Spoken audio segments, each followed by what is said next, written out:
Lesson 32, probability.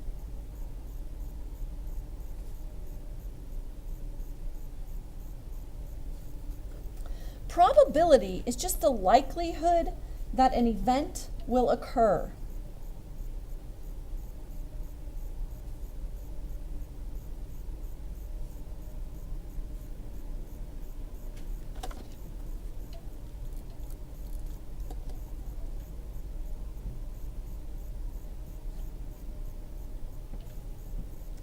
So the probabilities can range from 0.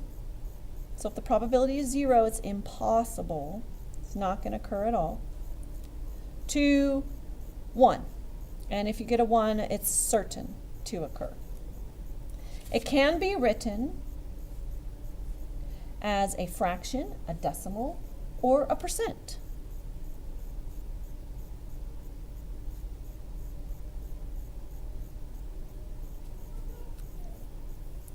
The probability that an event is going to occur, the way that we find a probability, if we write it as a fraction, it's the number of favorable outcomes.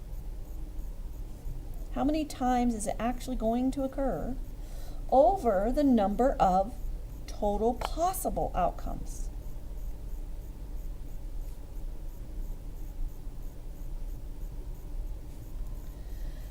So chance is just probability in the form of the percent.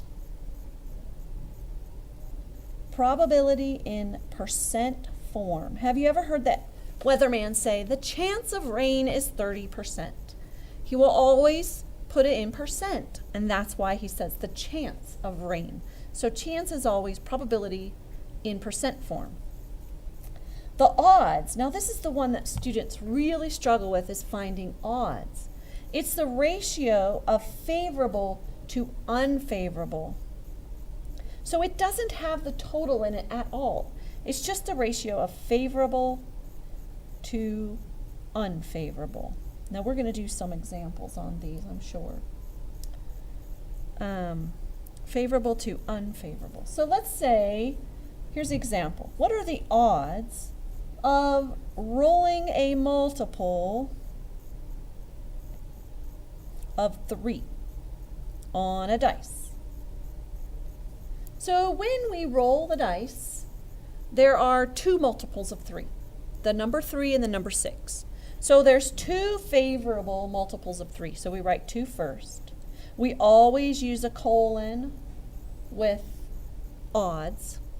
And the numbers that are not multiples of 3, that's the unfavorable. There are 4. If you add the 2 numbers together in odds, you should get the number that's the total. And there are 6 numbers. And we read this colon with the word 2.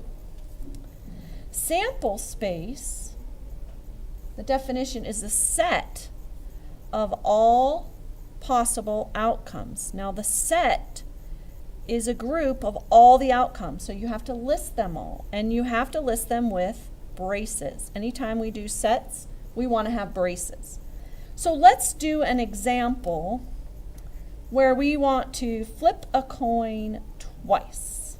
Okay, so we're going to flip the coin 2 times. We can draw a tree diagram. So right here, just label what we're going to do here is called a tree diagram to flip a coin twice. So the first time we flip a coin, we could get heads or tails. The second coin we flip, we could get heads or tails. So if we flipped heads the first time, the second time we could get heads or tails. What if we flipped tails the first time? Well, we could get heads or tails the second time. So all of our outcomes, which is part of your tree diagram, you have to list your outcomes. We could flip a heads first, then a heads second. Heads first or tails second. So we're just reading straight across these lines. We could do tails first and heads second. Tails first, tails second. So our sample space looks like all of these in braces and commas between them. So heads, heads, heads, tails, tails, heads, tails, tails. That's the sample space for flipping a coin twice.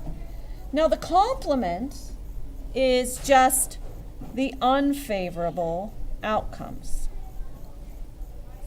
So the probability of unfavorable outcomes. If you take the event, the probability of the event, plus its complement, you should always get 1. In other words, the favorable plus unfavorable will always equal the total, kind of like we talked about when we did odds. Now I'm going to turn the page. So if you have to pause the video here, you can. Theoretical probability. So here is a definition for theoretical probability. It's what we expect to happen by analyzing a situation. It's just what our expected outcome is.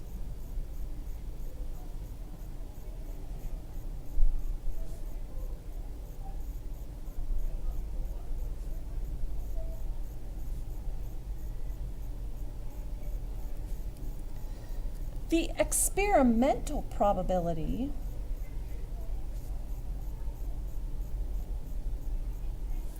is what we get when we try the scenario.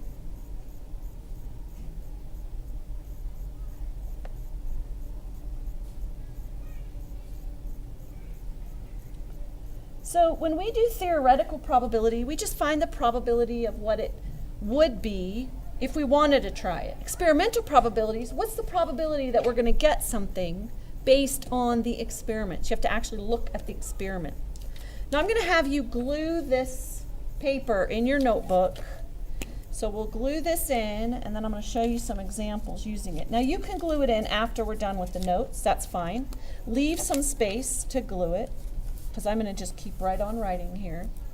Let's do an example. What's the probability when we roll 2 dice of at least 1 6? So the probability of getting at least 1 6. So we look in here at all the times we could get a 6. We could get a 6 in this whole column and in this whole row. So we're going to add up these squares. 1, 2, 3, 4, 5, 6, 7, 8, 9, 10, 11. So it would be 11 times out of, we have to add up all of these squares, which is just 6 times 6, or 36. So the probability of getting at least 1 6 is 11 out of 36. The probability of not getting a 6, well, that's just all the others. So probability of not 6. You could just do 1 minus 36, or minus 11 36, or 36 36 minus 11 36 is 25 36. So that's what's left, is these 25 boxes out of 36 total. The odds, an example of getting odds of at least 1 6, is how many where there was 6, 11, to how many did not have 6, 25. So this is the odds. And if I could reduce, I would, but I'm not going to, because I can't. So here's the end of the lesson. You pause it right here. If you missed the top, you can kind of add that. End.